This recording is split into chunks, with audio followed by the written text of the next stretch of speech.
Hello mga Frenny! For today's video, andito nga tayo sa Wawa Dam at the usual, by the end of this video, malalaman yung kanyang details, pros and cons, guidelines, and of course, how to commute. So for now, samahan niyo ako mga Frenny. Tara!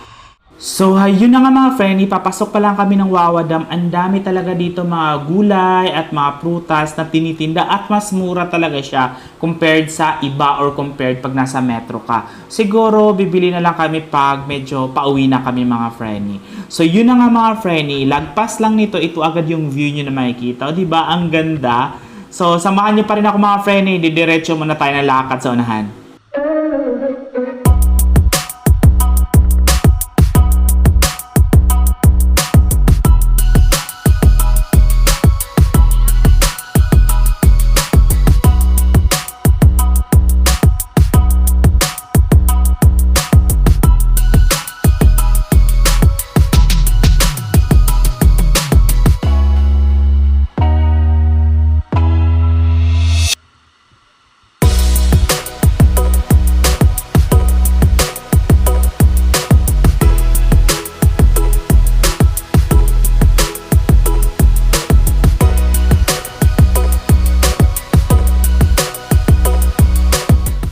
At ito na nga mga Frenny, yung kanyang overlooking, oh. Tanaw mo talaga yung buong yung flow ng galing sa Wawa Dam mga Frenny. O diba, ang galing lang, nakaka-relax yung tunog ng tubig.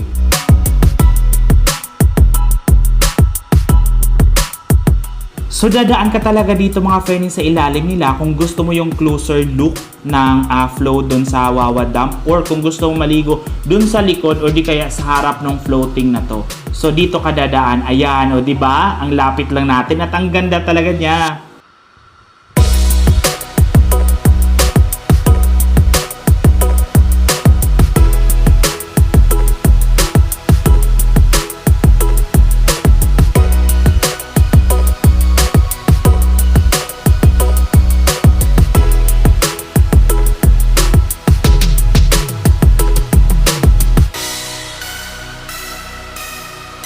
Ngayon mga Frenny, aakyat naman tayo sa likod nito kasi doon daw talaga yung liguan. So tara, samahan niyo pa rin ako.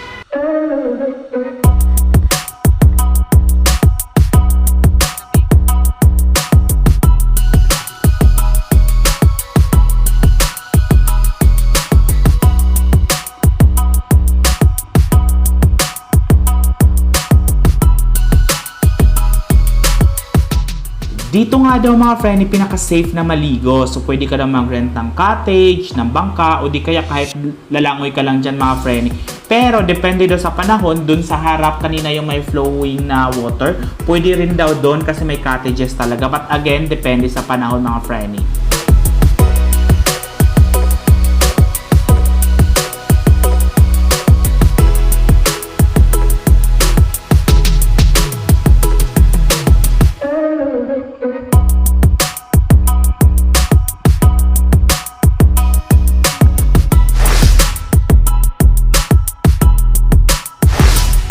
How to commute? So kung nasa Metro Manila ka mga Frenny, all you have to do, punta po kayo ng Cubao. Doon sa harap ng Farmers Plaza, meron pong UV Express Terminal doon. Sakay po kayo ng may tatak na Montalban Rizal. Pamasahe po nun is 150 to 200 pesos. Sabihin nyo lamang, ibaba po kayo sa San Rafael Pure Gold. Pagbaba nyo naman po ng San Rafael Pure Gold, sakay po kayo ng tricycle. Pamasahe po nun is around 15 to 20 pesos per person. Papunta po yun ng Montalban Tourism. So pagdating nyo naman ng Montalban Tourism mga Frenny, lakad na lang siya papunta ng Wawa Dam. So ganun lang siya kadali mga Frenny. Pero depende pa rin siya sa traffic at minsan talaga mahaba yung biyahe mga Frenny.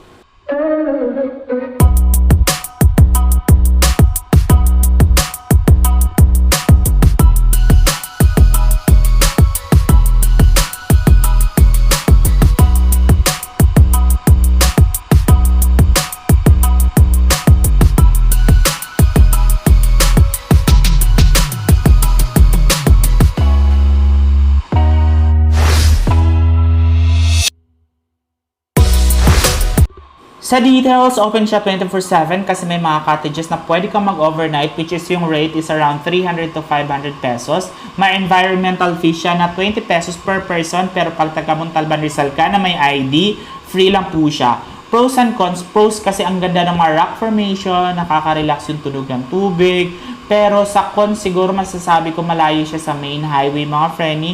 And then yung daanan kasi papasok, medyo makitid talaga. Sa guidelines naman, kung marami kayo o magtatagal kayo dito, I strongly suggest na magdala kayo ng sariling food and drinks kasi meron naman sa loob medyo pricey nga lang talaga mga Frenny. At kung may sasakyan pala kayo like motor or kotse, pwede naman siya, may mga available parking area. Yung bayad ng parking area is around 20 pesos to 50 pesos.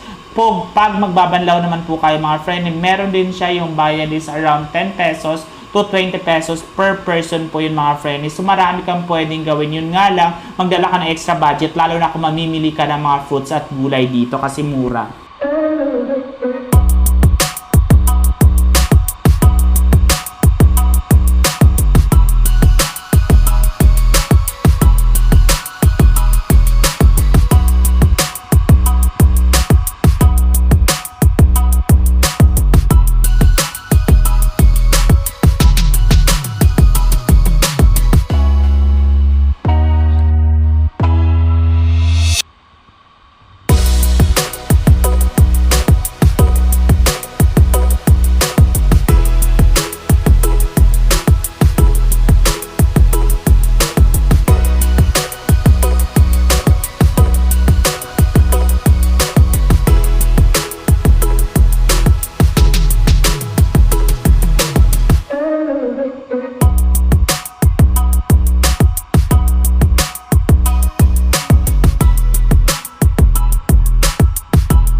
At dahil wala naman talaga kaming balak magtagal mga Frenny at mag-swimming, kaya uuwi na kami. Nga pala mga Frenny, pag nagbabayad kayo ng entrance dito po kina kuya, may malaking placard naman po and then bibigyan nila kayo ng ticket. Ayan, dito sa kanila. So yun lamang po. Thank you for watching. At sa mga hindi pa pala nag-subscribe ng channel natin, bakit naman? Thank you for watching. Bye-bye!